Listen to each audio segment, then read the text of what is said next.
이 콘텐츠는 수원시 수원문화재단 수원시 미디어센터의 지원을 받아 제작된 콘텐츠입니다. 영화를 사랑하는 외계인들 화성에서 다시 만났습니다. 정확히 말하자면 수원 화성에서요. 화성침공 팟캐스트에 오신 여러분 환영합니다. 와. 박수, 열렬한 박수 감사합니다. 영화를 사랑하는 수원 시민들이 만들어가는 수원 사람들 영화제, 그중 시민 프로그래머들이 팟캐스트로 뭉치게 되었습니다. 오늘로 벌써 이제 4번째 시간인데요. 저는 그런 4번째 녹음의 진행을, 그리고 여러분들의 영화 항해를 돕게 될 할입니다. 반갑습니다. 반갑습니다. 제 소개를 이제 간략하게 마쳤으니까 오늘 이 자리를 빛내주시기 위한 분들의 소개도 빼놓을 수 없죠. 지금부터 그럼 외계인 한 분씩 자기소개 부탁드릴게요. 안녕하세요. 화성침공의 아저씨를 맡고 있는 바비입니다. 저는 지난 녹음에 참여를 하지 못해가지고 이번에 한 2달 만에 우리 크루분들을 만나 뵙게 되는 것 같은데, 그래서 오늘 녹음이 훨씬 더 감회가 새롭고 좀 재밌게 진행될 것 같은 느낌이 듭니다. 안녕하세요. 쏘쏘입니다. 1화에서 한번 비추고 그 뒤로는 이제 처음인데, 오늘 영화 얘기로서 같이 함께 할 생각에 너무 기대됩니다. 반갑습니다. 안녕하세요. 저는 닉네임 그롬이시고요. 네, 오늘 같이 또 새로운 영화 얘기 많이 듣고 싶어서 이렇게 참여를 하게 됐습니다. 네, 감사합니다. 네, 감사합니다. 그리고 오늘은 이제 또 다른 외계인 한 분이 또 참석을 해주셨는데요. 저희 현지인님 소개드립니다. 다들 박수 한번 부탁드릴게요. 네. 안녕하세요. 예, 저는 진정한 수원 로컬인으로서 N10년째 살고 있는 현지인이라고 합니다. 다시 한번 박수. 그러면은 이제부터 자기소개 마쳤으니 본격적으로 화성침공 4회차 팟캐스트 시작해보도록 하겠습니다. 오늘 저희가 다룰 영화는 바로 웨스 앤더슨 감독의 21년 영화 프렌치 디스패치입니다. 로얄 테넨바움, 그랜드 부다페스트 호텔 등 뛰어난 영상미와 달콤 씁쓸한 이야기로 유명한 감독인데요. 그중 프렌치 디스패치는 단원 웨스 앤더슨의 정수가 담긴 작품이 아닐까 싶습니다. 20세기 초 프랑스에 위치한 가상의 도시 앙리수르 블라제를 배경으로 발간되는 잡지 프렌치 디스패치의 잡지의 편집장 아서하주 주니어가 사망하면서 4명의 기자가 고별호의 시를 저마다의 특색 있는 기사를 싣게 되는데요. 지역색 섹션을 시작으로 예술 섹션, 정치, 시 섹션, 맛과 향 섹션까지 총 4개의 에피소드가 주요하게 다뤄집니다. 오늘 이 자리에서 함께 해주신 여러분들도 수원이라는 지역에서 또 꾸준히 활동하고 계시고, 또 영화가 그랬던 것처럼 각자가 생각하는 지역에 대한 아름다운 비밀들을 간직하고 계실 분들이라는 생각이 들어요. 그래서 영화가 그랬던 것처럼 각 섹션별로 다양한 경험 그리고 이야기 공유하는 시간 가져보도록 하겠습니다. 그럼 본격적으로 시작해 보도록 하겠습니다. 항상 이제 영화 이야기를 시작하면은 요것도 빼놓을 수 없죠. 간단한 이제 감상평 이제 한 분씩 좀 궁금한데요. 가장 먼저 자기소개 해주셨던 저희 바비님, 혹시 이 영화가 어떠셨는지에 대한 간략한 좀 감상 공유 가능하실까요? 저는 우리 크루들하고 영화 얘기를 자주 하는 편이잖아요. 그렇죠. 근데 정말 저는 많이 웨스 앤더슨 감독을 별로 안 좋아해요. 저는 일단 기본적으로 좋아하는 영화가 서사에 공감을 가질 수 있는 영화들을 되게 좋아해요. 예를 들면 영화가 만들어내고 있는 내러티브 자체가 나를 감동시킨다거나 내가 소구점을 갖고 있는 부분을 해소해줘야 되는데, 웨스 앤더슨 영화는 어쨌든 가장 큰 비중을 둔 건 어떤 심미적인 아름다움이라든지 미장센에 많이 치중이 되어 있는 영화고, 그래서 반면 좀 서사가 약하다는 평을 듣고 있잖아요. 그렇죠. 근데 그 영화 중에서도 이 감독이 제가 알고 있기로는 그랜드 부다페스트 호텔? 네, 그랜드 부다페스트 호텔. 그 영화 그 중에서도 가장 서사는 좀 강한 영화였는데, 프렌치 디스패치를 오니까 오히려 과거에 가지고 있던 서사를 좀 줄이면서 본인이 펼치고 싶었던 미학적인 많은 부분들을 챙기고 싶어하는 그런 느낌을 좀 받았거든요. 그래서 그런지 영화가 만들고 있는 말거리처럼 잡지라는 소재를 잘 차용하고는 있지만, 그래서 좀 보기 힘들다. 내가 아름다운 걸 계속 지켜만 보는 걸로 영화적인 어떤 만족감을 가져가기 좀 쉽지 않구나라는 걸 느꼈던 영화였던 것 같아요. 봤는데 보고 나서 뭔가 머릿속에 기억에 남는 건 없더라고요. 네. 일단 영화 보면서 너무 와다다다다 대사 쏟아지다 보니까 엄청 많죠. 저희는 자막으로 보잖아요, 그거를. 그렇죠. 근데 그것도 자막도 보면서 화면도 같이 보려니까 뭔가 집중이 안 되는 기분? 그런데 이제 내 눈앞에 보이는 영화 색감이라든지 연출이 너무 흥미롭기 때문에 그렇죠. 그거를 보다 보니까 저는 좀 이제 스토리를 많이 놓치게 된 것 같더라고요. 그래서 무슨 내용인지 잘 기억은 안 나지만 예쁜 영화였다. 무슨 내용인지 기억은 안 나지만 예쁜 영화. 사실 웨스 앤더슨 영화가 일단은 예쁘다라는 그런 느낌은 좀 확실히 있는 것 같아요. 아무래도 저희가 보게 되면 그런 것들을 좀 기대하고 보게 되는 것도 있고. 저는 1차원적으로 좀 느낀 점은 그냥 그 장면을 캡처해서만 놔도 이게 스토리가 느껴지거나 어떤 내용인지 알 것 같이 좀 굉장히 정적인 영화잖아요. 어떻게 보면. 그렇죠. 네, 그런 지점에서 계속 이렇게 봤는데 그냥 하나의 예술 작품을 계속 보는 느낌이었어요.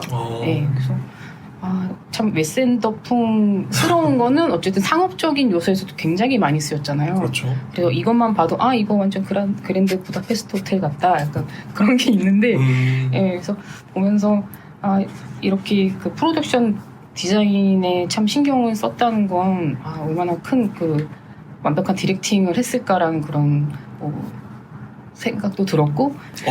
첨언하자면 얼마 전에 호텔스닷컴 이런 광고들 보면 거의 그렇죠. 웨스 앤더슨 풍의 미장센을 차용한 그 광고들이 엄청 많아요. 그래요? 예, 그런 상업 요소로 이렇게 레퍼런스로는 거의 하나의 풍으로 자리를 잡은 것 같다라는 생각이 들더라고요. 그래서 예. 저도 이제 굳이 이름은 얘기 안 하겠는데 이제 어떤 TV에서 이제 침대 광고를 보게 되는데 딱 보자마자 이거 웨스 앤더슨 느낌 아닌가? 약간 이런 생각이 들기도 하고 이미 어떤 하나의 뭐라 해야 될까 대명사처럼 좀 자리 잡은 그런 느낌도 좀 있는 것 같아요.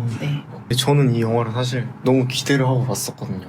왜요? 왜냐면 그랜드 부다페스트 호텔 아까 말씀해 주셨던 것처럼 그 영화 너무 재밌었고 바로 다음 작이죠. 프렌치 디스패치가. 이게 그랜드 부다페스트 호텔은 이제 화면도 이쁜데 개인적으로는 이 이야기도 되게 완성도가 있다고 생각을 했었고 이 바로 다음 작품인 프렌치 디스패치를 되게 기대하고 봤는데 그리고 예고편이 되게 잘 뽑혔어요, 이 영화가. 그래요? 어떤 점이? 예고편이 사실 영화를 보고 나는데도 예고편밖에 기억이 안 나는 그런 느낌이 있어요. 왜냐면 예고편이 그 영화의 메인 OST인 오비추얼이라고 그거가 딱 나오면서 예고편이 나오는데 예고편의 순서가 그대로 영화의 순서더라고요. 혹시 어느 장면에 나온 맨 처음에 맨 처음 섹션에 나오는 그 노래가 나오면서 예고편이 시작이 되는데 너무 영화에 대한 기대를 부풀어 오르는. 근데 노래 진짜 좋았어요. 저도 그 엔딩 크레딧 올라갈 때 안 끄고 계속 들었어요. 노래 좋아가지고. 지금 정작 이제 사회자인 저만 무슨 노래인지 진짜 잘 모르고 있는 상황이라서 저도 사실 노래는 기억이 잘 안 나와요. 나중에 한번 그래서 저도 다시 들어봐야겠다. 다시 정리해보면 영화 보고 나서 가장 기억에 남는 건 아까 또 많이 말씀해 주셨지만 너무 이런 스토리를 많이 놓치고 봐가지고 저도 그래서 음악이랑 이런 감각을 되게 잘 살렸다. 이런 부분이 제일 많이 기억에 남는 것 같습니다. 확실히 웨스 앤더슨 영화다 보니까 공통된 의견으로는 일단 이쁘다. 시각적으로 기억에 남는 것들이 굉장히 많은 영화라는 것은 아무래도 가장 큰 특징이 아닐까 싶습니다. 그럼 이제 조금 더 깊게 영화 이야기를 좀 나눠보도록 하겠습니다. 작품 속에서 아까 말씀드렸듯이 총 4개의 섹션으로 구분이 되어 있고 각자가 어떤 옴니버스의 형식으로 진행이 되는데요. 가장 먼저 지역색 섹션 이야기 천천히 나눠보도록 하겠습니다. 등장인물 세저렉의 단신으로 영화가 시작이 됩니다. 도시 앙리수르 블라제에 대한 지역적 섹션인데요. 세저렉은 이 도시에서 쥐들이 굉장히 많이 뒤끓고 고양이들이 가득하고 심지어 강가에서는 시체가 인양되기까지 하는 곳이라고 서술을 하죠. 그럼에도 불구하고 그는 이곳을 저마다의 비밀을 숨고 있는 아름다운 곳이라고 칭하게 됩니다. 그러면서 본격적으로 잡지가 시작되게 되죠. 저는 이 부분이 굉장히 좀 기억에 남았던 게 여기 계신 분들이 또 나름 그래도 본인들의 어떤 위치, 자리에서 창작을 좀 꾸준히 하시는 분들이잖아요. 그러다 보니까 지역색 섹션에서 언급된 바와 같이 우리가 일반적으로 생각했을 때 아름답지 않다고 생각되는 것들 또한 창작의 소재가 종종 된다고 생각을 해요. 나만 알고 있었던 소중한 것들, 그리고 소중한 비밀들이 담긴 것들이 글이나 그림이나 다양한 방식으로 창작이 되는데 저는 항상 그러면서 생각드는 것이 그런 창작자의 마음은 도대체 어디에서 오는 걸까? 숨겨졌던 그런 좋은 것들을 우리가 널리 공유하고픈 감정은 혹시 무엇으로부터 시작되는 건지 저희 외계인분들의 어떤 의견이 좀 궁금했었습니다. 그럼 이제 가장 먼저 저랑 계속 눈 마주치고 계신 이제 구로미님도 이제 계속해서 창작을 어느 정도 좀 하시고 계시잖아요. 혹시 그런 창작을 하실 때 어떤 그런 원동력 같은 것들이 있나요? 좀 다른 얘기긴 한데 괜찮습니다. 네. 제가 지금은 군대를 간 친구가 좀 늦게 군대를 간 친구가 있는데 네. 그 친구가 되게 저보다 정신적으로 더 성숙한 친구라고 생각을 해요. 근데 그 친구가 저한테 늘 하는 말이 이 세상에 자기 뜻대로 되는 게 하나도 없는데 글 쓰고 자기 거 뭐 운동하고 이렇게 자기만의 작은 바운더리를 만드는 거는 거기 안에서만큼 자기 마음대로 할 수 있다고 그렇게 스스로 블로그를 쓴다든지 인스타그램에 뭔가를 올린다든지 이런 식으로라도 계속 뭔가를 남기는 행위를 하면은 그게 또 시간이 지나고 보면 또 바뀌는 게 있다고 친구가 얘기를 해줬거든요. 근데 그 얘기를 되게 인상 깊게 들어가지고 저도 그리고 지금 당장 6개월 전에 제가 무슨 생각을 하고 있었는지 뭔가를 안 남겨두면 모르거든요. 그렇죠. 단순히 뭔가 성과나 결과물을 내는 걸 목적으로 안 하더라도 과거에 내가 무슨 생각을 했는지를 알기 위해서라도 뭔가를 남긴다는 행위, 창작을 하든지 뭔가를 남긴다는 행위는 되게 중요하다고 생각해서 네, 그런 부분이 큰 동기부여라고 생각합니다. 저는 일단 뭐 창작 활동 얘기를 하니까 제일 먼저 떠오르는 건 과거 영화를 내가 내 영화를 찍고 싶다라고 생각이 들었던 최초의 그 시점이 있었을 거 아니에요. 근데 예술이라는 걸 생각해 보면 항상 저의 개인적인 입장에서는 컴플렉스라는 걸 해소하기 위한 방책이었던 것 같아요. 컴플렉스. 네. 그래서 지금 순간적으로 생각나는 건 그 양익준 감독의 똥파리 같은 영화들, 네. 자기를 둘러싸고 있는 운명이라든지 컴플렉스를 해결하기 위해서 응어리진 자기 감정을 표출하지 않으면 안 되는 순간들이 있을 것 같은 거예요. 그거를 예술가들은 그걸 표출하는 방식들을 그림이면 그림, 래퍼라면 뭐 휘황찬란한 가사들이 있을 것이고, 영화라면 한 이야기의 서사를 가지고 자신의 감정들을 표출해내고 있고, 결국 예술가의 가장 큰 동기부여가 저는 컴플렉스라고 생각을 해요.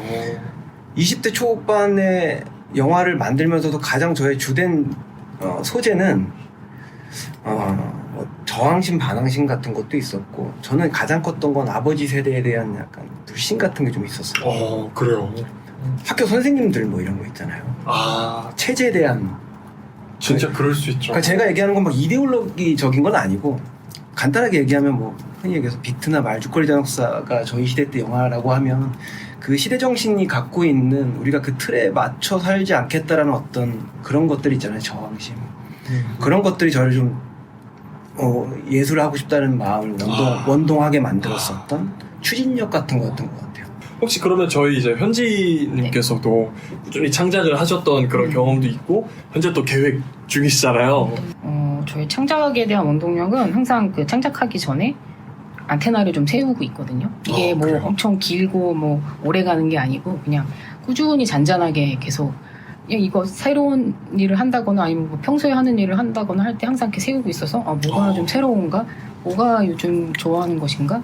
그런 거 항상 관찰을 하려는 편이에요. 그래서 네, 그래서 제가 이제 새롭게 만들어낸 거를 이제 세상에 내어놓았을 때 저의 감각에 동의하는 분들이 이제 있잖아요. 네. 그런 걸 볼 때 저는 항상 이게 좀 창작에 있어서 가장 짜릿한 지점이 아닌가 그렇게 좀 생각을 하면서 그게 좋아서 계속 하고 있어요. 약간 그 맛에 중독이 예, 그 맛에 중독이 돼서 예술을 한다 그리고 창작을 한다라는 게 참 무언가에 중독된다는 행위랑도 정말 직결이 많이 돼 있는. 제가 예전에 현지인님 안 계실 때 현지인님 얘기를 했던 적이 있어요. 그래요? 우리 크루들 소소하게 모였을 때 그때 무슨 생각을 했냐면, 우리 같이 영화제를 준비했었으니까 현지인님하고 저하고가 제일 그래도 선배 축에 들어가잖아요. 크루 내에서 용포티. 근데 제일 트렌디한 사람을 뽑으라면 저는 항상 현지인님이라는 생각이 들었어요. 저도 동감합니다. 그러니까 대화를 나눠보면 우리 진행을 하고 있는 한림이나 뭐 여기 그로밍님 다 계시지만 제일 젊은 생각을 갖고 있는 건 오히려 현지인님이라는 생각이 들었고, 그 우리 흔히 얘기해서 그 아네모이아라는 단어의 시초도 네. 현지인님의 어쨌든 많은 서치와 발상 안에서 탄생했던 단어였거든요. 직관적으로 얘기하면 향수죠. 과거에 대한 그런 향수. 그러니까 쉽게 말하면 선배라고 무시하지 마라. 참신하다. 얘기하고 싶었어요. 아유, 그럼요. 저희 무시한 적 없고 이게 막상 또 이제 어떻게 보면은 그럼 우리는 올드하다는 얘기인 거야. 다들 다 이제 앞서서 말씀해주신 것들 들어보면은 조금 자아실현? 나를 표현하거나 나의 이야기로 다른 사람과 공감하는 지점을 말씀해 주셨는데 저는 오히려 창작할 때 제 얘기는 안 하는 편이고요. 물론 제가 발화자이기 때문에 뭔가 저를 빼놓고 얘기할 수는 없는 것들이지만 저는 제가 살아가면서 느낀 거를 남들에게 좀 알려주고 싶은 마음들이 있어요. 내가 뭐 살아보니까 이런 마음이 좀 도움이 되더라? 아니면은 내가 살아가다 보니까 우리가 이런 부분을 빼놓고 넘어가면 안 되겠다. 그런 생각이 드는 것들을 좀 표현하려고 해요. 그래서 저는 뭐 예를 들면 3조를 조금 했던 적이 있는데 네네. 그랬을 때 새가 이제 유리창에 충돌해서 죽는 개체가 많대요. 아, 그래요? 근데 저는 이제 투명한 유리창을 봤을 때 그냥 우리 뭐 건축물 뭐 이 정도로 지나가고 넘어갔는데 이제는 이제 유리창이 투명한 걸 보면은 새가 많이 부딪혀서 죽겠구나 싶어서 그 밑에를 괜히 보게 되더라고요. 근데 이거를 아는 분들도 계시지만 모르는 사람들도 많아서 그렇죠. 이제 저는 유리창 보면은 그 조류충돌 방지 스티커가 붙어져 있는 걸 먼저 확인하거든요. 근데 이걸 너무 이제 아는 사람이 없다 보니까 그거랑 관련된 책자를 만든 적이 있어요. 네, 그래서 짧은 글인데 이제 제가 쓴 글인데 이제 그런 걸 좀 만들어서 나눠주면 어떨까 싶어서 그런 창작을 해본 적이 있거든요. 네. 그래서 저는 뭔가 좀 더 같이 살아가는 이 인생 약간 좀 도움되고 좀 더 좋은 방향으로 나아가면 어떨까 싶어서 그런 마음이 들 때마다 되게 창작하고 싶은 마음이 드는 것 같아요. 이거 되게 건강한 어떤 사고방식에 의한 제가 개인적으로 그렇죠. 저항정신 얘기했는데 갑자기 여기서 그래도 어떻게 보면은 지금 공유해주신 그런 말들이 대체적으로 나의 개인적인 경험이 세상 밖으로 뻗어나가면서 그것이 의미가 확장되는 거를 조금 얘기를 해주셨잖아요. 프렌치 디스패치에서 말하는 그런 잡지의 어떤 목적도 그런 것과 또 연결이 되어 있지 않을까라는 생각이 듭니다. 다음은 예술 섹션이었죠. 예술 섹션은 이제 베런슨의 강의로 시작이 됩니다. 정신병을 앓고 있고 살인죄로 감옥에 수감되었던 저명한 화가 모세 로젠탈러와 간수 시몬이 이야기, 그리고 모세가 교도소 벽면에 프레스코를 완성하고 그것을 세상에 널리 알린 수집가 줄리안의 이야기가 생생하게 전달되는 것으로 이야기가 전개가 됩니다. 그러면 이제 이 장면 같은 경우에는 본격적으로 특집이라고 할 수 있을 만큼 분량이 조금 되잖아요. 인상 깊은 장면이 있으셨나 조금 궁금합니다. 일단 저는 이 섹션이 제일 재밌었고요. 그래요? 네. 스포일 되나요? 그럼요. 저희 뭐 팟캐스트 보시는 분들 다 각오하고 들어오셨을 거니까 뭐 저희가 4회차잖아요. 그 이제 마지막 부분에 네. 전시회를 열잖아요. 감옥에서. 그렇죠. 보고 딱 나 1년만 줘. 나 좀 더 해야 돼. 이렇게 시간 달라고 한 사람 치고 되게 멋있게 그림을 그리는 거예요. 그래서 엄청 멋있다 하고 봤는데 그 뭐라고 하죠? 그림을 산 사람.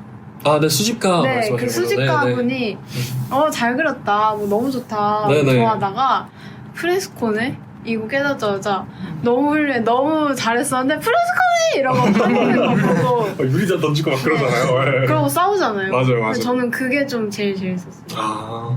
시각적인 장면은 시몬이 교도관이라는 직무에 맞지 않게 누드와의 모델이 되는 장면이 가장 자극적이면서 인상적이고 결국은 그가 하는 행위 자체가 이 영화를 통틀어서 약간 좀 실체적으로 역설적이고 모순적인 지점을 가장 많이 얘기하고 있는 게 아닌가 싶어서 뭐 자극적이기도 했지만 그 지점이 각인이 됐었던 것 같아요. 극장에서 봤을 때 과감하게 노출신이 한 번에 확 드러나서 그냥 짠 하고 나오잖아요. 당황했어요. 솔직히. 그런 의미에서도 인상 깊었다고 할 수 있겠네요. 화가 모세 루젠탈러가 수감자로 감옥에서 계속해서 자기 예술 활동을 지속하고 있는 것으로 묘사가 되죠.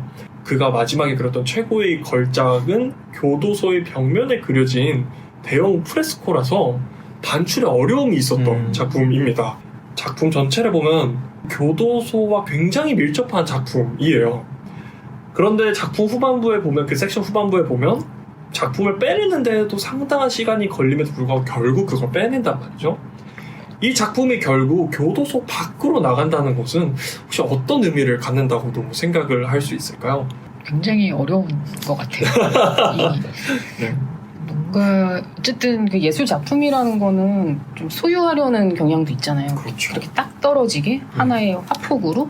근데 벽에 붙은 그 프리스코화를 갖다가 아예 사가셨어요. 이렇게 통째로 띄어서. 맞아요. 배역을 통째로 사셨죠. 벽을 통째로 네. 사서 미국의 그 캔자스 쪽에 네, 네. 그 옥수수밭이 유명한 그 옥수수밭 안에 아예 그 품어진 듯이 이렇게 네. 그 갤러리. 예, 갤러리를 했잖아요. 그래서 완전 세상과 그냥 붙어버린 예술인가? 그러니까 그런 생각이 들었어요. 그리고 예, 아예 이렇게 따로따로 내가 소유하고 싶어, 저 작품을 갖고 싶어 이게 아니고 그냥 하나의 세상 속에 그냥 합쳐져 버린 예술.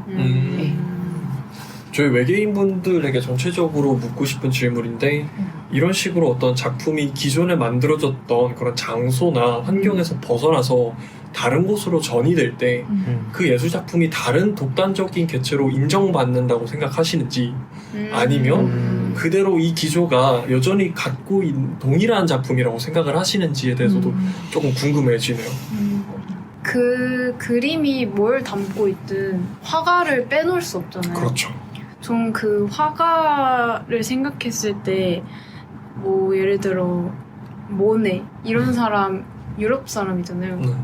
근데 저는 그 그림을 한국에서 봤을 때 너무 예쁘다. 근데 모네가 보고 그린 그 풍경을 난 보고 자라지 않았으니까 뭔가 더 와닿진 않는 것 같은 거예요. 그렇게 예쁘긴 생각할 수 예쁜데 있어요. 그 사람이 어쨌든 보고 그린 거니까 그렇죠. 나는 알지 못하는 그 세계가, 마을의 네. 느낌과 분위기잖아요. 그래서 그렇죠.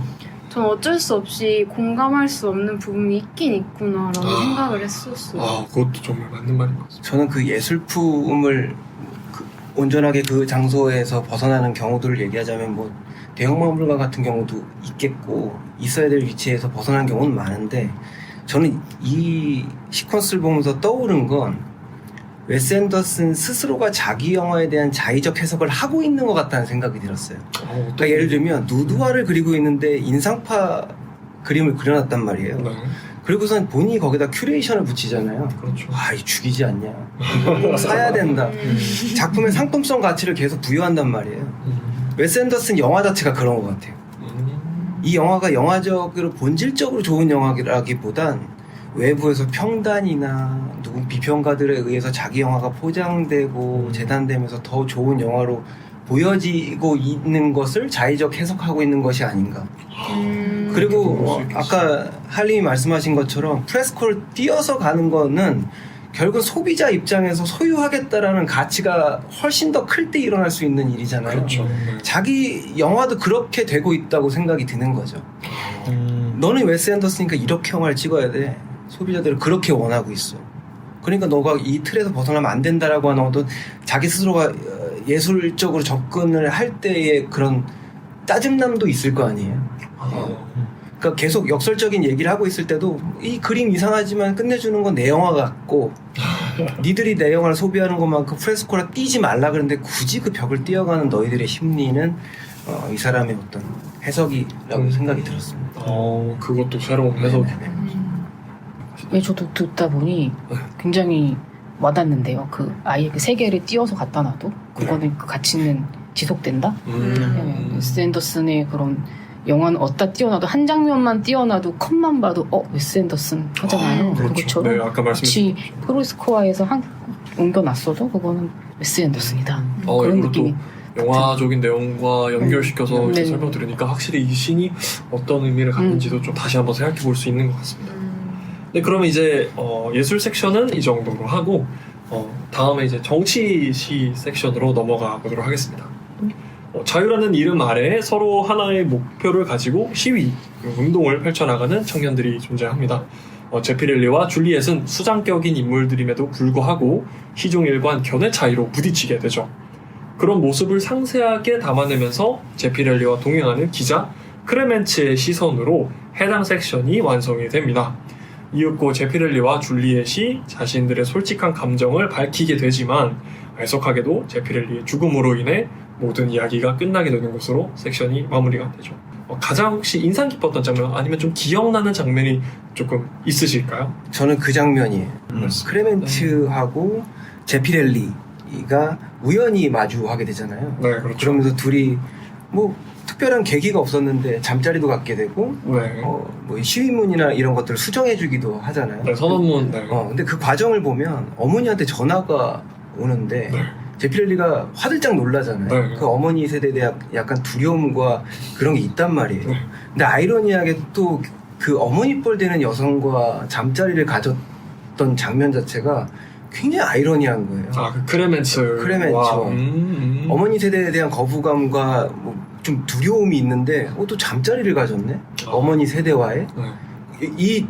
여기서 배경이 되는 68 운동 자체도 기성세대와 신세대와의 충돌인데 네, 그렇죠. 그 장면 자체가 모순적이다 이런 생각이 좀 들었어요. 정신이 나갔죠. 사실 저는 이 영화를 처음 볼 때 어떤 그 크레멘츠와 제피렐리 간의 어떤 그런 관계를 맨 처음엔 이해를 못했어요. 그냥 영화에서는 문 하나 보여주고 그 다음에 그냥 소리가 나면서 이제 넘어가는데 저는 저게 무슨 소리일까? 그냥 이러고 그냥 넘어갔거든요. 근데 나중에서 2회차 하면서 조금 이해를 했었던 것 같습니다. 그만큼 어떻게 보면 저도 그런 장면을 상상을 못했기 때문에 순수해서 그래요. 그런가요? 저는 단박에 알았어요. 제가 순수한 걸로 하겠습니다. 네. 혹시 그러면은 그 부분 말고 또 이제 인상 깊었던 장면 또 공유해 주실 분이 계실까요? 저는 그냥 이제 영화 내용을 잘 이해를 못해서 그냥 궁금해서 화두로 꺼내봐도 될까요? 네, 뭐 좋습니다. 인상 깊긴 네. 했는데 왜 그게 인상 깊었는지는 좀 설명이 필요해가지고. 그러니까 본인이 인상 깊다고 생각하셨는데 설명은 저희에게 부탁. 티모시 샬라메 네, 제피렐리로 나오죠. 네. 제피렐리가 과거에 이제 남자 기숙사에서 이렇게 모였는데 네네. 그 기숙사인 친구 한 명이 네. 창밖으로 이렇게 뛰어내리는 장면이 있었던 걸로 기억을 하는데 네. 네네네. 제가 연극적으로 연극적으로 연출해가지고 네, 네. 진짜 창밖으로 뛰어내리는 거 아니고 진짜 연극 무대에서 마치 뛰어내리는 것처럼. 제피렐리의 친구가 군대 모종의 입대를 하게 됐는데 네. 그곳에서의 입대 경험이 연극처럼 연출이 되고 네네. 그 안에서 친구가 약간 자살을 하는 듯이 암시가 네 맞아요. 되는데 그게 되게 이게 쉽게 얘기하면 68 운동이라고 하는 게 68년도잖아요. 맞습니다. 그러니까 기성 세대들은 이제 그 이전에 이제 세대들이고 신세대들은 이때 이제 뭐 20대나 10대 후반쯤 되겠죠. 네. 근데 그 과거 이제 유럽이 양차 대전 같은 걸 겪으면서 네. 그 기성 세대에 대한 뭐랄까 경계심이라고도 할 수 있고 그들에 대한 거부감이 컸던 거예요. 그리고 본인 세대들이 이 세대들에게 적응해서 살아간다는 게 지금 우리 젊은 세대들과 똑같이 앞날이 잘 보이지 않았기 때문에 그는 극단적인 선택을 통해서 자기가 이 삶 속에서 살아갈 수 없다는 것을 표현한 거예요. 그 부분이 인상 네, 깊으셨던. 그분이. 근데 방금 네. 바비님 말씀 들으니까 딱 꽂히는 것 같습니다. 네. 그 부분이 굉장히 저는 이제 영화 보면서도 좀 신기했던 것 같아요. 갑자기 이제 연극처럼 이제 전개가 되면서 이렇게 흘러가는 게 진짜 웨스 앤더슨스럽다 그런 생각도 했던 것 같습니다. 그리고 그 뛰어내린 배우를 제가 좋아하거든요. 그 넷플릭스 그 빌어먹을 세상 따위라는 시리즈에 나오는 남자 주연 그 사람이구나. 네, 주인공 배우인데 제가 좋아하는 배우가 갑자기 나와가지고 반가웠던 그렇군요. 기억이 있습니다. 근데 웨스 앤더슨 영화 진짜 유명하지 않더라도 다들 어디서 한 번쯤 봤을 법한 그런 얼굴에 배우들이 엄청 많이 나오니까 맞아요. 이 사람? 이 사람 하고 보는 맞아요. 재미도 있는 것 같아요. 이제 반가웠던 얼굴 좀 있어요. 저 그 시얼샤 로넌이랑 그 3화였나? 네. 거기서 나온 쿨걸로 나오죠. 쿨걸로 저도 그리고 그 시몬 역할을 레아세도. 맞아, 네 그분 준에서 진짜 너무 멋있었어요. 또 우린 빌머레이 세대. 빌머리 그거를 거기까지 꾸준히 네, 사랑의 블랙홀이었죠. 맞네요. 고스트버스터즈. 도 나오고 네, 맞아요. 알렌 데퍼 어디서 나왔죠? 닭장에 갇혀 이제 경찰서에 아, 보면 네. 닭장에 갇혀. 닭장에서 그리고 그 배우 그 두 번째 섹션에서 수집가 이름 에이드리언 브로디. 네, 네, 네. 에이드리언 브로디는 거의 약간 뮤즈 같아요. 거의 매번 그쵸. 나오다가 네. 얼굴도 되게 그냥 메스 앤더슨 풍으로 맞아요. 생긴 것 할리 같아요. 아까 우리 네. 사담 나눌 때 했던 재밌는 얘기 그거 해주세요. 네 맞아요. 제가 웨스 앤더슨 영화를 이제 꾸준히 보는데 그랜드 부다페스트 호텔에서도 나오시고 네. 여기서도 나오시고 그리고 그 다음 작품 에스트로이드 시티에서도 나오시는데 최근에 한 달 전이었나요? 페니키안 스킵이 이제 개봉을 했잖아요. 근데 그 작품엔 또 안 나오시더라고요. 안 나와. 근데 그 작품 이제 나올 때 당시에 에이드리언 브로디가 뭘 했나 보니까 브루탈리스트 오스카 나무주연상 받았죠. 네. 그래서 못 봤어요. 어떻게 길어서. 딱 그거 빠지고 브루탈리스트를 하신 네. 것도 참 아이러니하더라고요. 저는 이 사람 시나리오 컨택하는 그러니까요. 능력이 대단한 사람이다. 그냥 얼굴이나 행동이나 그냥 시네마 이런 느낌이 맞아요. 들어요. 저는 볼 때마다. 코스염이 너무 잘 어울려요. 네. 원래는 저는 약간 피아니스트라는 작품을 처음 그쵸. 알았었는데 피아니스트. 항상 그 눈매가 약간 좀 서글픈 그런 느낌이 있어서 네. 이런 역할 굉장히 잘 어울리시는구나 했는데 그런데 부다페스트 호텔에도 악역으로 나오시네요. 어떻게 보면 좀 약간 마이너하게 생겼어요. 굉장히 많이 그죠. 나오죠. 예. 그 헐리우드 스타라고 보기에 조금 네. 잘 부적절한 얼굴 같은 느낌도 좀 있어요. 약간 쥐상. 약간 비주류 안에 앰비? 근데 웨스 앤더슨이 좀 그런 조금 뭐라 해야 될까요? 기억에 남을 만한 그런 인간 군상들을 주로 캐스팅하려고 노력하시는 게 아닐까 싶기도 해요. 딱 특색 있는 맞아요. 이 캐릭터는 딱 이 캐릭터로만 기억될 수 있도록 약간 그런 것들을 좀 의도적으로 캐스팅하시는 것 같아요. 그러게 근데 또 티모시 살라메가 나와서 그러니까. 근데 되게 영하게 나오지 않나요? 네, 굉장히 굉장히 소년처럼. 너무 머리도 막 이렇게 그 당시 네. 유행했던 풍이라고 거기 소문이 나오더라고요. 네. 약간 밥 딜런 그 영화에 나온 아우. 거랑 헤어스타일 좀 비슷하게 나왔어요. 제목이 뭐였죠? 컴플리트 언노운. 네. 근데 아까 그 약간 고정된 캐릭터를 원하는 웨스 앤더슨 감독의 성향을 보니까 또 생각나는 건데 그 애드리브를 허용 안 하나요? 안 한다고 듣죠. 웨스 앤더슨은 네. 이제 좀 허용을 거의 하지 않는 감독으로도 알려져 있죠. 네. 허용을 하지 않는 감독들이 대부분 어떤 완벽주의적인 그런 게 있다 보니까 네. 또 그런 것 같습니다. 크리스토퍼 놀란도 네, 그런 걸로 알고 있습니다. 근데 좀 촬영장 가봐서 아시겠지만 배우분들이 좀 은근히 애들이 좀 욕심 내실 때도 있지 않나요? 근데 이런 거 같아요. 이 영화 보면 되게 규격화되어 있는 느낌이 강하잖아요. 그러면 실제로 배우들의 연기의 그 형태가 좀 바뀌어요. 굉장히 연극적이고 정해진 틀 안에서만 해야 될 것 같은 영화고 네. 흔히 얘기해서 그 홍상수 감독 영화는 애드리브 계속 하지 않겠어요? 네, 그렇죠. 그렇죠. 것 같아요. 네. 네. 근데 그런 영화적인 그러니까 생각보다 배우분들이 굉장히 스마트해요. 톤에 그렇기 맞게 때문에 하시는구나. 감독의 유형이나 작품의 유형을 되게 빨리 캐치하거든요. 맞아요. 그러다 보니까 웨스 앤더슨 영화에서 내가 뭐, 그렇죠. 뭐 그런 애드리브 잘안 애드리브에서 수혜를 볼 게 없으니까. 그렇죠. 뭐 해봐야 편집될 것 같기도 하고. 네. 그럼 다시 조금 이제 본론으로 네, 돌아가도록 하겠습니다. 사실 질문이 많은데 그래도 가장 이 섹션을 보면서 궁금한 거는 아무래도 이 정치 시 섹션에서 다룬 이 시위 운동이 아까 말씀해 주신 것처럼 실제 프랑스 1968년에 있었던 68 운동을 배경으로 하고 있는데요. 결국 68 운동이 실제로 좀 실패로 끝난 것으로 좀 우리에게 좀 알려져 있는데 그 실패의 원인이 다양하게 있겠지만 대표적으로 68 운동의 어떤 주도자들이 하나로 일치되지 않았고 그리고 그 운동이 기성세대의 지지를 얻지 못했다라는 것이 대두가 됩니다. 영화 속에서도 이제 티모시 살라메가 역할을 했던 제피렐리가 마지막에 그런 이야기를 하죠. 우리의 대의는 무엇이었을까? 라는 그런 이야기를 하게 되고 결국 줄리엣과 사랑을 나눈 이후에 사망에 이르게 되는데 결국 이 영화에서 티모시 살라메 그 제피렐리가 물어보는 대의란 무엇이었을까요?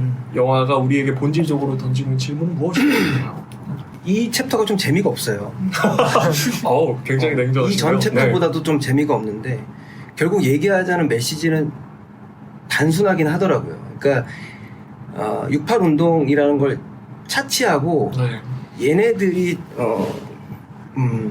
하고 있는 행태를 보면 정부와 대립하기도 하고 여성 측과 남성 측과 대립하기도 하고 그러니까 이념 전쟁 같은 걸 하고 있는데 민주주의란 틀 안에서 해야 하기 때문에 체스 게임으로 하는 형식을 빌려오잖아요. 그렇죠. 그것도 되게 웃기는 거고 결국은 자기네들이 이데올로기나 사상을 가지고 있어 사상 전쟁을 벌이는 것처럼 서로가 절대 한 발도 물러서지 않을 것처럼 싸운단 말이에요. 네. 근데 그게 분기되는 시점을 보면 결국은 뭐 연민이나 사랑의 감정이 시작되면서부터 다 의미가 없어지는 거예요. 그렇죠. 그리고 이 배경이 되는 프랑스를 생각해 봤을 때 톨레랑스라고 해서 뭐 상대를 이해하기도 하고 또 박애주의도 제일 많이 보이는 나라가 프랑스잖아요. 그러니까 사랑 앞에서 무력한 거예요. 자기네들은 무결하고 완전한 인간들이냐 뭐 이데올로기를 얘기해 상대를 교화시키고 싶어하는 의지는 보이지만 정작 사랑 앞에서는 다 무용지물 되고 무의미한 것들. 그것도 결국은 웨스 앤더슨 영화를 관통하는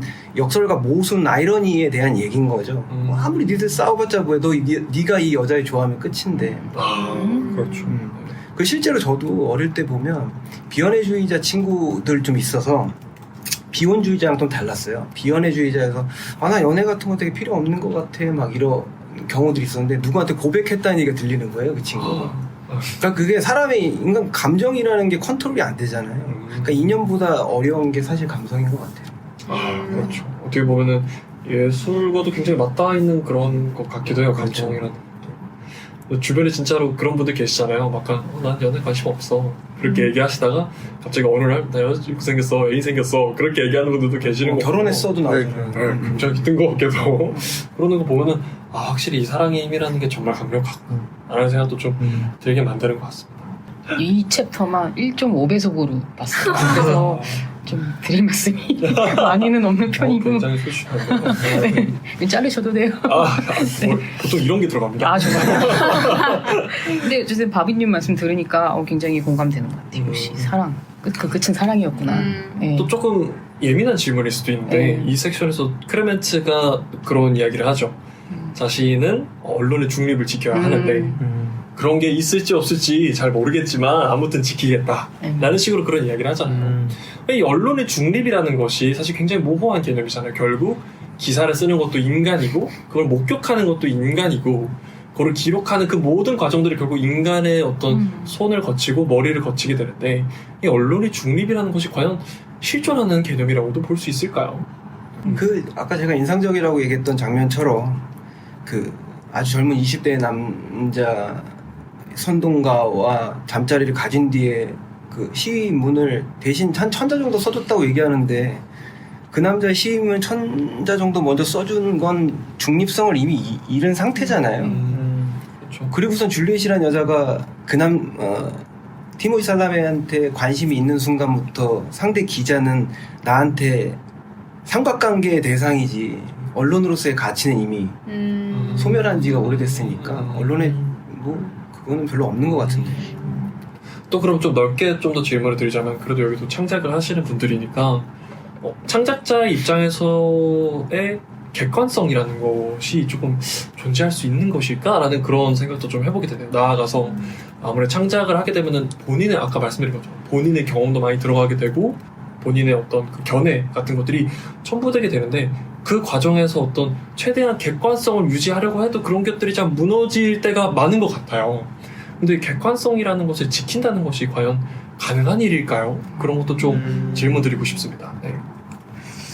창작이라는 건 굉장히 어쨌든 주관적인 행위 중에 하나인 것 같거든요. 네. 네, 내가 만들어내는 거니까. 근데 거기에 객관성을 넣으려면 그 창작의 종류가 어떤 건지에 따라서 틀릴 것 같아요. 만약에 이게 좀 돈을 벌어야 되는 창작이면 당연히 객관적인 걸 많이 넣어야겠죠. 네. 근데 이렇게 뭔가 나의 기조나 나의 세상을 설득하고 싶고 이런 거면 객관성은 좀 많이 빠지고 나의 주장이 좀 더 많이 들어가지 않을까. 그런 생각이 좀 그거는 성질에 따라서 네, 성질에 따라서 좀 달라질 것이다. 그것도 맞는 말인 것 같습니다.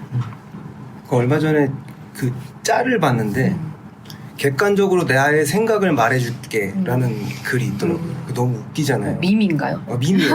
그게 무슨 쇼미더머니에서 어떤 래퍼가 했던 얘기였던 거 뭔가 같아요. 들은 것 같아요. 네. 근데 그런 걸 보자면 정작 저희는 모르는 건데 지금 우리가 많이 봐요. 무슨 많이 봐요. 그 내부자들 주필이란 영화 보면 네. 그 주필인 백윤식 씨가 그럴 수도 있겠다와 뭐 그러하다는 다르다 뭐 이런 얘기들 하잖아요. 그 상상할 수 있는 자기가 피력하고 있는 지점을 객관성으로 포장이 가능하다는 얘기잖아요. 언론 자체가. 그렇죠. 예. 그렇죠. 때로는 어떤 정보들을 습득하게 될 때 이것이 굉장히 객관성을 띠고 있다라고 저희가 착각하면서 보게 되는 경우도 진짜로 있는 것 같고 아무래도 이 정치 시 섹션에서 크레메츠가 했던 얘기가 그런 지점이랑도 굉장히 맞닿아 있는 거를 웨스 앤더슨 감독이 보여준 게 아닐까라는 그런 생각도 좀 드는 것 같습니다. 네, 그러면 이제 마지막 섹션으로 넘어가 볼까요? 맛과 향, 냄새 섹션입니다. 앙리 경찰본부의 초청으로 만찬에 합석하게 된 기자 로벅 라이트. 수석 요리사 네스카피에의 요리를 즐기던 그는 경찰서장의 아들 지지가 납치당했다는 소식을 듣고 현장으로 향하게 됩니다. 기적적으로 요리사 네스카피에의 활약으로 아들을 구출하게 되는데요. 네스카피에는 자신이 외국인이기에 자신의 존재를 증명하기 위해서 노력한다고 말하는 슬픈 이야기를 전하게 되는 것으로 섹션이 마무리가 됩니다. 혹시 다들 이 섹션은 어떻게 보셨나요? 이 섹션도 배속으로 보셨는지? 이 섹션이 저는 제일 재밌게 봤어요. 아, 그렇군요. 네. 혹시 어떤 지점이 제일 인상 깊으셨나요? 어쨌든 내용 자체가 약간의 스릴러적인 부분이 있잖아요. 그냥 극적이에요. 극적이잖아요. 일단 저는 극적인 걸 좋아하는 사람이라서 이 아들이 납치됐다는 것부터 딱 그 시점부터 굉장히 흥미진진해지더라고요. 일단 짜릿하죠. 일단 짜릿하고 거기서 이걸 어떻게 풀어갈 것인가에 대한 게 쭉 나오는 게 그 앞에 챕터 대비해서는 굉장히 저에게 좀 재미를 줬고 네. 확실히 앞에서 있었던 그런 네. 이야기들보다는 확 이렇게 저희들을 자극하는 그런 지점들이 있죠. 네. 네. 확실히 좀 장르적이에요. 네, 장르적이었어요. 그 챕터가. 네. 그래서 더 맨 뒤로 간 게 아닐까 싶기도 네. 하고. 네. 캐릭터들도 되게 명확했어요. 그 로벅이라는 기자도 사실 좀 자기만의 핸디캡인 뭐 게이라든지 네, 동성애자로 묘사가 그리고 되죠. 네. 좀 흑인이라는 뭐 그런 네. 거에 대한 거나 아니면 또 그 네스카피에라는 그 네, 네. 기사는 또 동양인이잖아요. 네. 그래서 또 거기서 오는 또 그런 유색인종에 대한 그런 자기만의 외로움 그런 것도 그 둘이 공유하면서 나중에 또 터지는 장면이 있는데 네. 그 부분이 참 좋았습니다. 근데 그 마지막에 갑자기 애니메이션으로 전환되는 장면 있잖아요. 네. 네, 그 부분이 되게 되게 이렇게 감독이 애니메이션도 넣어보고 되게 아까 말씀하신 것처럼 좀 장르적인 변주도 주는구나 해서 그 부분이 되게 재밌었던 것 같습니다. 네. 저는 사실 이때 정신을 잃어가지고 저는 이제 그 아까 예술 섹션에서 너무 재밌다 이러면서 보다가 이제 이 영화 리뷰 중에 정신이 또렷할 때 보라고 하더라고요. 근데 저는 약간 또렷하지 않아서 점점 갈수록 오히려 좀 집중이 안 되더라고요. 그렇죠. 그래서 잠깐 정신이 잃으니까 뭐 갇혀있고 먹고 있고 이러더라고요. 그래서 근데 그래도 이제 인상 깊었던 거는 전 좀 엉뚱할 수 있는데 그 아들 지지가 네. 어디서 그 뭐 해결되지 않은 사건? 미제 맞아요. 사건들. 근데 뭐 네. 그거 뭐 훔쳐서 가다가 너 그거 뭐 훔쳐가지 마 이러잖아요. 네, 맞아요. 근데 그 상자에 unsolved case라고 써져 있는 거예요. 네네네. 저 그런 거 좋아하거든요. 네, 저도. 그거 너무 재밌었어요. 네. 그거 저는- 번외로 나와도 재밌을 것 같아요. 네, 그쵸? 저는 아예 그때까지만 해도 이거 미해결 사건들을 위주로 이야기가 전개되나 싶었는데 또 그건 또 아니더라고요. 네, 완전 갑자기 다른 이야기로. 웨스 앤더슨 감독이 약간 그런 식으로 뜬금없이 지나가는 유머들도 굉장히 많이 넣은 것 같아요. 그러니까 자, 이 부분은 웃으라고 넣은 겁니다. 라고 딱 이렇게 명확히 넣어놓은 그렇죠. 지점들이 다 확실히 좀 있는 것 같다는 생각이 듭니다. 좀. 그 부분도 좀 재밌었던 게 그 뭐죠? 배경음악이 언스코어 음악인가요? 스코어 음악. 스코어 음악. 스코어 음악이었는데 갑자기 딩딩딩 하면서 기타 소리가 나는데 진짜 기타 치는 분이 맞아요, 나서 맞아요. 싱크 딱 맞는 거예요. 너무 맞아요, 그 부분이 맞아요. 밑에 있고 저는 재밌더라고요. 이런 거 네, 재밌어요. 그런 포인트가 그 디테일이. 웨스 앤더슨의 가장 큰 장점 중에 하나가 그 재치하고 그 발칙함. 네, 발칙함. 맞아요. 발칙한 재치. 이걸 이렇게 한다고 싶은 네. 그런 장면들이 종종 그걸 발견해내는 재미도 좀 확실히. 그 시월샤 로넌이 중간에 나와가지고 네.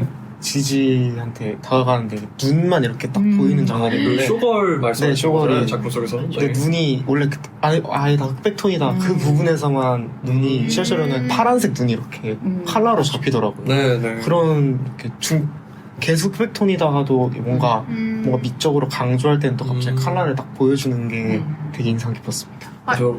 이 부분도 좋았어요. 네. 그 꽃이죠. 전체적으로 네. 그 말씀해주신 부분도 그런데 그냥 영화가 흑백일 때랑 컬러일 때가 있잖아요. 네. 근데 확실히 컬러로 변할 때 좀 더 감독이 하고 싶은 말이 뭔지 알겠는 느낌. 뭘 강조하고 싶은지가 딱 와닿아서 그게 좀 좋았어요. 그 흑백과 컬러로 교차되고 이 화면 비율도 좁아졌다고 네, 하잖아요. 네. 난리 나죠? 저는 웨스 앤더슨은 어쩌면 조금 감각적이고 본능적인 연출자일 수도 있다는 생각이 들어요. 소소님이 말씀해 주신 것처럼 그 컬러가 들어갔다가 갑자기 흑백으로 전환되고 하는 부분들에 관객들의 상상력을 본인 스스로가 요구하고 있는 건지도 모르겠다는 생각이 들어요. 제가 처음에는 이게 예술적인 부분에서 이걸 부각시키나 싶었어요. 그 중간에 예술 그 챕터에서. 예술 섹션. 사실 그렇지만도 않더라고요.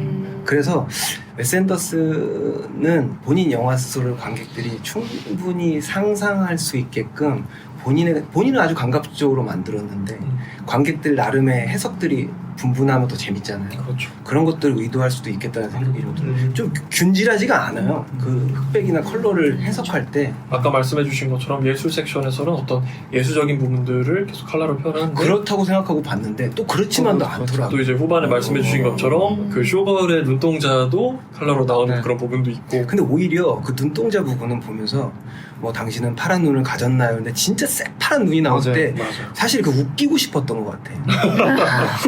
진짜 파란색. 이렇게 했는데 진짜 파란색. 진짜 파란색 눈이 네. 나오니까 약간 유머 포인트일 수도 네. 있겠다. 저는 그게 잡지를 어쨌든 영화로 만든 거니까 뭔가 활자로 이렇게 서술한 부분, 뭔가 그 모세 그 두 번째 챕터에서는 네. 모세 일대기 같은 얘기를 하여튼 다 흑백이었잖아요. 그래서 마치 그 활자의 블랙 앤 화이트처럼 풀다가 나중에 또 이렇게 사진이 딱 나오는 느낌으로. 네. 그 틸다 스윈튼이 이렇게 PT 할 때는 네. 또 사진처럼 딱 나오잖아요. 네, 또 그렇죠. 특히 그 모세의 작품만은 무조건 칼라로 네. 나오더라고요. 그래서 그런 것도 또 노린 게 아닐까. 그럴 수 그것도 있을 것 생각이 같아요. 나서. 예. 맞아요. 잡지에서 이 구조를 좋다. 시각화로 맞아, 촬영한 게 맞아. 아닐까 음. 그런 생각이 들었어요. 이거 영화를 관람하지만 그래도 전체적으로 잡지에 대한 오디오북을 듣는 것 같은 맞아요. 그런 느낌이 들기도 하고 그런 지점에서 딱 컬러가 나왔을 때 확실히 더 집중되는 그런 효과도 좀 있던 것 같습니다. 그로미님이 말씀해주신 것처럼 애니메이션 장면이 갑자기 들어가는 것도 좀 기억에 남는 포인트인 것 같아요. 굉장히 이례적인 시도잖아요. 영화 중반에 갑자기 이런 애니메이션 내지는 사파로 전개된다는 것이 혹시 이런 식의 전개가 영화의 내용에 좀 부합한다고 생각을 하셨는지 아니면 이것이 조금 이것 말고도 좀 다른 괜찮은 게 있지 않았을까라는 생각을 좀 가진 분이 계실지 이런 부분도 좀 궁금하네요. 이 영화 자체 잡지라고 생각을 해봤을 때 좀 그렇게 시각적으로 다양하게 구성을 하는 게 의도에 부합한다 생각을 해가지고 카툰 섹션. 네, 카툰 섹션이라고 생각하고 보면 이런 그렇게 것도 구현을 했구나라고 볼 수 있었던 것 같습니다. 그래서 좋았습니다. 네. 저희가 잡지를 보다 보면 네. 아무래도 네. 항상 후반부쯤에 가면 이렇게 만화가 네, 이렇게 만화가 껴 껴 있어요. 있으니까 그래서 그런 건 네, 맞아요. 만화로 구현을 하지 않았어요. 마침 딱 그런 부분에 있어서 영화 뒤편에 그런 잡지의 부분이 나오기도 하는 것 같고 하지만 또 다른 의견 있으신 분들 계실까요? 좀 부적절하게 느끼는 분들도 충분히 계실 것 같아요. 몰입을 깨버릴 수 있어요. 네, 약간 그렇지. 어떻게 보면 굳이 이 부분을 전부 애니메이션으로 했어야 저는 했을까? 이 장면을 사전에 대본 공유를 하면서 한림하고는 대화를 좀 나눴었는데 저는 이 장면이 의도되어 있는 애니메이션이라기보단 웨스 앤더슨 감독 스스로가 찍을 수 없는 장면이었기에 애니메이션을 전환했다고 생각해요. 저도 그 생각은 좀 했어요. 네. 뭔가 되게 네. 그 시퀀스가 좀 박진감 넘치는 그렇죠. 네. 카스 체이싱이잖아요. 어떻게 정확해요. 보면. 네. 그래서 저도 이거는 웨스 앤더슨은 줌도 없고 심지어 네. 이렇게만 움직이잖아요. 네. 전부 다 패닝만 이루어지고 하고 만 패닝만 움직이는데 하니까. 이거를 구현을 하기가 힘들겠다라는 생각이 정확해요. 들었는데 네. 저도 그런 생각을 했었어요. 현진님 생각이랑 정확하고 예를 들면 이 감독의 세트나 배경을 바라보면 레이어가 많은 흔히 얘기해서 가베라고 하는 한쪽 면만 2D로 보여지는 세트가 대체를 이루잖아요. 네. 근데 우리가 카체이스 씬이라는 카체이스 씬이 들어가 있는 영화들을 보면 이게 공간이 계속 변화해야 되고 커트가 계속 바뀌지 않으면 카치싱 장면을 찍을 수가 없어요. 그렇죠. 그럼 전체적인 톤 앤 매너가 웨스 앤더슨 영화에 걸맞지 않는다는 게 되고 흔히 그 오픈 세트 같은 데에서 추격신이나 뭐 이런 걸 보면 서부 영화를 보면 되게 쉬워요. 되게 개방감 있는 쭉 나와 있는 배경 안에 그 건축물들이 세워져 있고 직선으로 뻗어 있는 공간이 확보되어 있기 때문에 어느 카메라를 어느 장면으로 돌려도 다 찍을 수가 있단 말이에요. 활극 자체를. 근데 이 영화를 웨스 앤더슨의 양식 자체를 포괄해서 이 카치스를 찍는다는 건 사실상 불가능했을 것이다. 저는 개인적으로 그 카체이스 웨스 앤더슨 장면에서 추격전 하는 장면이 바로 이전작인 그랜드 부다페스트 호텔에서도 이제 나오거든요. 거기선 또 그 추격전 하는 장면이 있는데 스키 스키를 타는 거였나요? 그것도 나름대로 뭔가를 타고 한쪽은 썰매를 타고 한쪽은 스키를 타고 추격하는 장면인데 그건 또 저는 개인적으로 웨스 앤더슨 식으로 잘 구현을 했다고 생각을 해가지고 이번 디스패치에서도 그렇게 할 수 있었는데 애니메이션으로 하지 않았나라는 생각도 있어요. 저도 그 생각은 했는데 네. 뭐가 다르냐면 시가지전은 배경을 끊임없이 변화시켜야 되는 장면들이 있는 거예요. 그리고 여기에 보면 이쪽 자동차에서 저쪽 자동차로 인물이 이동하는 컷도 있고 막 그래요. 그러면 제 생각에 미장센이라는 게 이 영화의 생명력 같은 건데 그 미장센을 구현하면서까지 할 수 자신이 없을 수도 있었겠다는 생각이 들어서 이게 아주 애니메이션이라는 게 어떻게 보면은 좀 변칙적이기도 하고 어떻게 보면 아티스틱한 느낌도 주면서 그렇게 해서 접근한 거 아닐까 이런 생각이 좀 들더라고요. 그런 걸 보완하는 느낌이 있습니다. 그리고 저희가 웨스 앤더슨을 안 좋아해서 염세적으로 봐서 그럴 수도 있어요. 저는 이런 것도 있는 것 같아요. 저명한 연출자도 사실상 인간인데 영화 관객 팬들이 그를 좀 더 드높게 치하하는 경우들이 있거든요. 근데 이제 이 사람의 기본적인 영화 양식들을 많이 봐오면서 이 사람이 잘하는 건 못하는 것들을 봐온단 말이죠. 근데 여기 시가지전 보면 총 쏴가지고 서로 막 맞추고 하려고 하는 장면 보면 거의 스틸컷처럼 정패돼 있고 총구에서 불만 나오잖아요. 그럼 이 사람 스스로가 액션 시퀀스를 찍는 데 있어서 뭐 이렇게 좀 스펙타클한 장면을 연출하고 싶지 않다라는 의지 같은 것도 느껴진단 말이에요. 그런 관점에서 애니메이션이 되게 역동성을 가졌다면 어떻게 보면 제 입장에선 자신 없기 때문에 그럴 수도 있겠다. 본인이 액션 시퀀스를 충분히 그 기조를 유지했었기 때문에. 소소님은 어떻게 생각하시나요? 이 부분 좀 괜찮게 보셨나요? 네, 전 재밌었어요. 아 그래요? 저는 장면이 워낙 이제 좀 말씀하신 것처럼 2D적으로 찍다 보니까 그 되게 영화 같지 않은 느낌을 좀 받게 된단 말이에요. 연극 같기도 하고. 근데 거기서 갑자기 애니메이션이 확 오니까 이게 또 다르네 싶고 재밌었어요. 오늘 저희 4회차 녹음 이제 프렌치 디스패치를 가지고 각 섹션별로 나누어서 다양한 의견, 다양한 이야기들 들어보았습니다. 정말 다들 소중한 이야기 감사합니다. 와. 이제 저희 이제 소감 또 안 들어볼 수가 없죠. 저희 오늘 이제 특별 게스트로 와주신 현지님부터 혹시 소감 가능하실까요?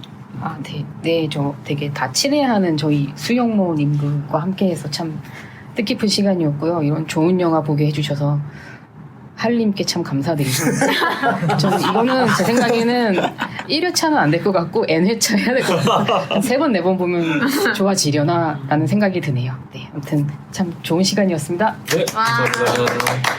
네, 그럼 이제 저희 소소님. 네. 제가 사실 저도 이제 이 영화를 완벽하게 다 이해한 것도 아니고 아까 말했듯이 정신을 좀 잃기도 해서 걱정이 많았는데 그래도 이런 부분도 공유하면 팟캐스트에서 좀 같이 듣는 분들이 공감하실 부분도 있지 않을까 싶어서 그냥 솔직하게 얘기하러 왔는데 너무 다들 잘 좋은 얘기 많이 해주셔서 재밌었습니다. 네, 감사합니다. 네, 저희 그로미님. 네, 저도 사실 이 영화 보고 나서 궁금증이 되게 많았었는데 오늘 와서 다른 분들 얘기 들으면서 좀 해소된 부분도 있고 또 제 의견도 얘기할 수 있어서 좋았고 많이 여기 항상 팟캐스트 하면서 느끼는 건데 많이 배워가는 것 같습니다. 네, 너무 좋은 시간이었습니다. 와. 네, 저희 가빈. 저는 몇 차례 녹음해보고 우리 크루들이랑 영화 얘기를 많이 한 편인데 오늘은 현지인님 오셔서 사실 저희 팀원이시기도 했고 그렇죠.